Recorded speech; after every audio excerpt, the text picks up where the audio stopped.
Now, some of you know that as soon as someone knows you're a priest, it takes about a nanosecond for talk to turn to God and what makes meaning in life. And once we got over their comments about the irrelevance of church, some accurate and some way off beam, most of what I heard from people was a desire for wonder, a deep yearning for connection with spirit, even if that was pretty undefined, a desire to be connected with our universe, with that which is beyond.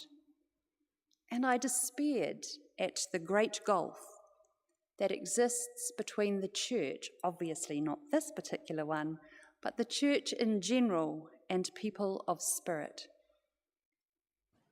It seems to me that at its best, religion offers a crucible for alchemy, that mysterious process where the rough stuff of life can be transformed or revealed as something precious.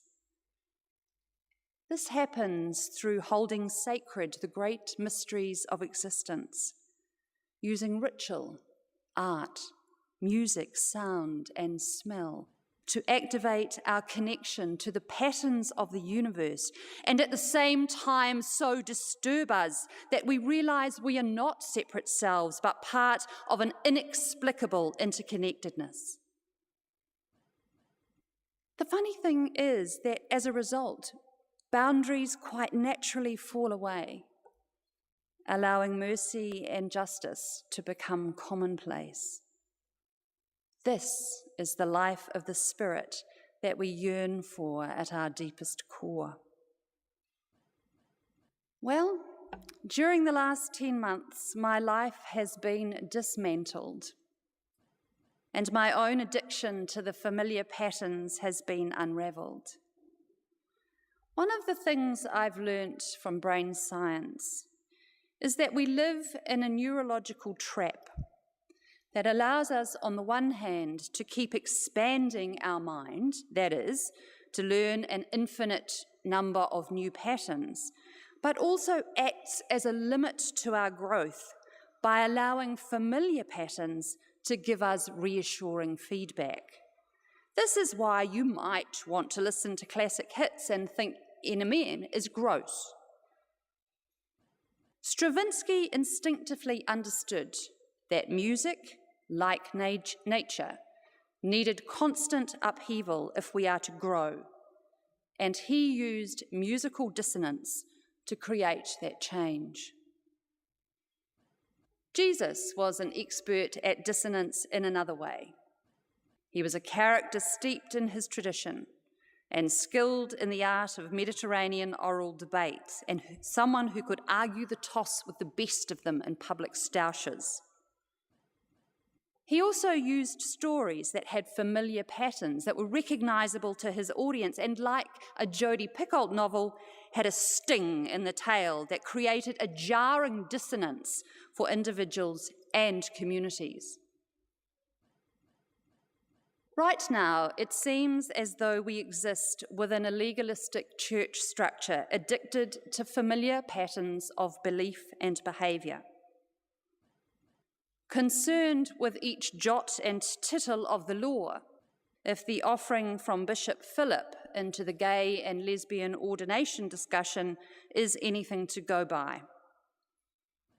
Not too much different, you might think, from the religious challenges that Jesus faced in first century Palestine.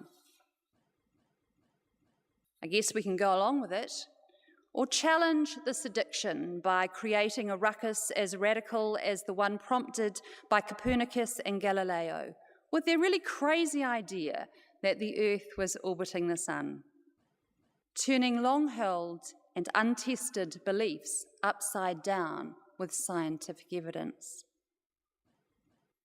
Music, science, and story. A disturbing trinity that could help us review all that we do as a church, shine light on why we have developed the belief systems we have, and how we need to dramatically change our focus. If we really truly engaged this enchanting trinity, We might be able to lift our eyes to the stars, to regain the sense of wonder experienced by our ancestors, and have a very different thing to offer beyond the partition walls that we as a church have built. I see that as awesome in the very best sense of that word. The great revolutionary Albert Einstein once said, "Never lose a holy curiosity." I think Jesus could agree with that as a revised Great Commission and might add, "Fear not, for you will find me in that quest." May the mysterious three unsettle and encourage you to new creativity.